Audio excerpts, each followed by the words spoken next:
Hi guys, అందరూ ఎలా ఉన్నారు? This is Sandhya. Welcome back to my channel Chinnu's world. అందరు ఎలా ఉన్నారండి? బాగున్నారా? మేమైతే చాలా చాలా బాగున్నాము. అందరికీ గుడ్ మార్నింగ్. ఇక ఈ రోజు వ్లాగ్ వచ్చేసి ఏంటంటే నా మార్నింగ్ రొటీన్ వ్లాగ్ అన్నమాట. ఇక మా ఆయన బాయి కాడికి అయితే వెళ్ళారు వరి కోపిద్దాము అని చెప్పేసి. ఇక వరి కోత మిషన్స్ అయితే అవైలబుల్ లేవంట. అందుకని చెప్పేసి మా ఆయన వరి కోతకొచ్చింది కదా, ఇక ఎలాగూ కోన్నైతే కొయ్యాలి కదా మైసమ్మ తల్లికి.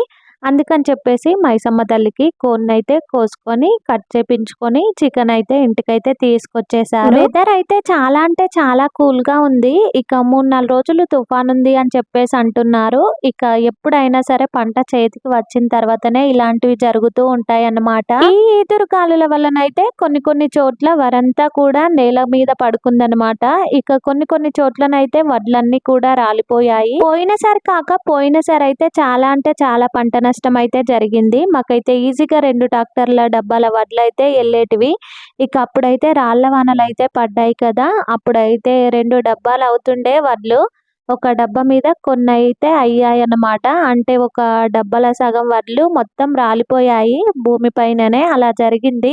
ఇప్పుడు కూడా అలానే జరుగుతుందేమో అని చెప్పేసి చాలా అంటే చాలా భయం వేసింది. ఇక ఈ వర్షాలు అయితే పడే టైంలో పడవు, కానీ పంట చేతికి వచ్చే ముందే ఇలాంటివి అయితే జరుగుతూ ఉంటాయి. ఇక రైతులు అయితే ప్రాణాలు అరచేతిలో పెట్టుకొని బ్రతకాల్సిందే. ఒకవైపు ఈ వానలు, ఒకవైపు ఈదురు గాలులు, మరొక వైపు మనకు వరి కోసే మిషన్స్ దొరకక అదో బాధ. చాలా అంటే చాలా కష్టపడుతూ ఉంటారు రైతులు ఎండనక వాననక. మా ఆయన అయితే పొద్దున్నే వెళ్ళారు వరి కోపిద్దాము అని చెప్పేసి. అక్కడికి వెళ్ళిన తర్వాత వరి కోత మిషన్స్ అయితే అస్సలు దొరకలేదంట. ఇక ఇక్కడ దాకా వచ్చాను కదా, కోడిని అమ్మవారికి కోసుకొని వెళ్తే బాగుంటది అని చెప్పేసి మా ఆయన కోడిని మైసమ్మ తల్లికి కోసి తీసుకొని అయితే వచ్చేసారు. చాలా అంటే చాలా వెయిట్ చేసి వచ్చారు మా ఆయన. ఇక ఈ టైంలో వరి కోత మిషన్స్ దొరకడం అంటే చాలా కష్టం. ఒకవైపు ఇలా వానలు, మరొక వైపు వరి కోయడం ఎంతైనా కూడా చాలా అంటే చాలా కష్టం రైతులకి. మొలకలికి వరి కోతకొచ్చే వరకు, అలాగే వడ్లు అమ్మేంత వరకు కూడా చాలా అంటే చాలా కష్టం రైతులకి. ఇక అక్కడ వెళ్ళి చేసే వాళ్ళకే అర్థమవుతది ఆ బాధ ఏంటి అనేది. మా ఆయన మైసమ్మ తల్లికి కోన్ని కోసుకొని వచ్చారు అని చెప్పేసి అన్నాను కదా. వరి కోసే ముందు ఎప్పుడైనా సరే మేము ఖచ్చితంగా కోన్ని మైసమ్మ తల్లికి కోసిన తర్వాతనే వరి కోయడం అయితే స్టార్ట్ చేస్తాము. మేమనే కాదు, ప్రతి ఒక్క రైతు ఇలానే చేస్తారు. రైతులందరూ కూడా ఇలానే చేస్తారు. ఇలా టైం కాని టైంలో వర్షాలు పడుతున్నాయి అని అంటే మనం చేసిన పాపాలు మనకే తగులుతున్నాయి అని చెప్పేసి అంటాను నేనైతే. ఎక్కడైనా సరే గుట్టలన్నీ కూడా తీసేస్తున్నారు, అలాగే చెట్లు కూడా లేకుండా నరికేస్తున్నారు. ఇక ఇలా చేయడం అయితే అస్సలు కరెక్ట్ అయితే కాదు. నా ఒపీనియన్ నేనైతే చెప్పేశాను. మీరేమంటారు అనేది అయితే కామెంట్ సెక్షన్ లో తప్పకుండా కామెంట్ చేయండి. ప్రకృతిని మనం కాపాడితే ప్రకృతి మనల్ని కాపాడుతుంది అనే విషయాన్ని అయితే అస్సలు మర్చిపోవద్దు. ఇక ఇక్కడ చికెన్ కర్రీ అయితే ప్రిపేర్ చేస్తున్నాను నేను. ముందుగానే కడాయిలో అయితే ఆయిల్ అయితే పోసేసుకున్నాను కర్రీకి సరిపడేంత.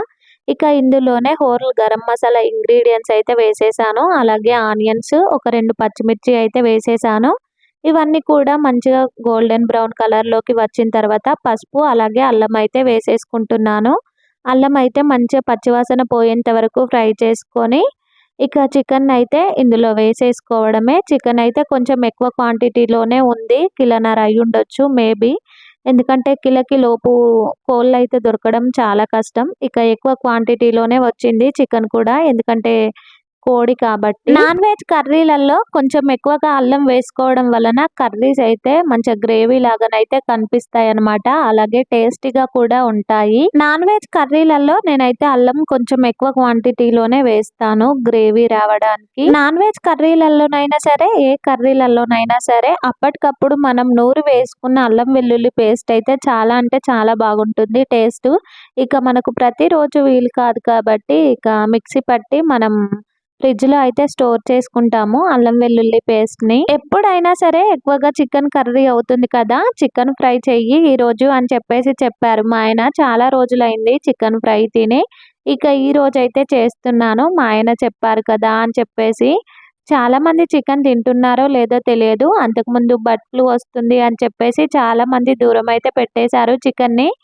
ఇక కొంతమంది అయితే తింటున్నారు. ఇక మేమైతే ఎప్పుడో స్టార్ట్ చేసేసాము తినడం అయితే. ఒక 1 మంత్ అలా ఆగాము అంతే బర్డ్ వచ్చినప్పుడు. ఇక ఒక 1 మంత్ అలా ఆగి తర్వాత మళ్ళీ స్టార్ట్ చేసేసాము చికెన్ తినడము. బర్డ్ వచ్చిన దగ్గర నుంచి మీలో ఎంతమంది చికెన్ తింటున్నారు, ఎంతమంది చికెన్ తినట్లేదు అనేదైతే నాకు కామెంట్ సెక్షన్‌లో కామెంట్ చేయండి. ఇక మా పిల్లలకైతే చికెన్ అంటే చాలా ఇష్టం. మా అమ్ములకి, మా చిన్నుకి ఏదైనా కూడా అస్సలు తినరు. చేపలు అలాగే మటన్ ఇలాంటివైతే ఎక్కువగా తినరు. చికెన్ అంటేనే అంటే చాలా ఇష్టం మా పిల్లలకి. నాకు కూడా మటన్ కంటే ఎక్కువగా చికెన్ అంటేనే చాలా ఇష్టం. ఇక ఫుల్ డే వ్లాగ్ మొత్తం షూట్ చేద్దాము అని చెప్పేసి అనుకున్నాను.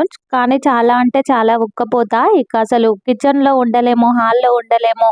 కూలర్ ఉంటే కానీ బ్రతకలేమన్న సిట్యుయేషన్ అయితే ఉందన్నమాట ప్రెజెంట్. నేనైతే ఇక చాలా కష్టపడుకుంటూ కర్రీ అయితే ప్రిపేర్ చేశాను కిచెన్‌లో. చాలా అంటే చాలా ఉక్కపోత. అందుకనే ఫుల్ డే వ్లాగ్ అయితే షూట్ చేయలేదు ఈ ఉక్కపోతకే. ఇక చికెన్ అయితే మంచిగా ఫ్రై అయిపోయింది. చికెన్‌లో ఉన్న వాటర్ అన్నీ కూడా బయటకైతే వచ్చేసాయి. ఇక ఇప్పుడు చికెన్‌లో టేస్ట్‌కి తగినంత ఉప్పు, కారం అయితే వేసేసుకుంటున్నాను. లాస్ట్ సారి చికెన్ వండినప్పుడు కొంచెం కారం ఎక్కువైంది అంతే. ఇక మా ఆయన కారం ఎక్కువైంది అని చెప్పేసి తినలేదన్నమాట. ఇక కర్రీస్ వండేటప్పుడైతే జాగ్రత్తగా వండాలి. కొంచెం కారం ఎక్కువైనా సరే తినలేమన్నమాట. అందులో మా కారప్పొడి చాలా అంటే చాలా కారం ఉంటది. ఉప్పు, కారం ఆయిల్‌లో మంచిగా ఫ్రై అయిన తర్వాత ఇక కడాయి పైన ఒక ప్లేట్ పెట్టి ప్లేట్‌లో వాటర్ అయితే పోసేసాను.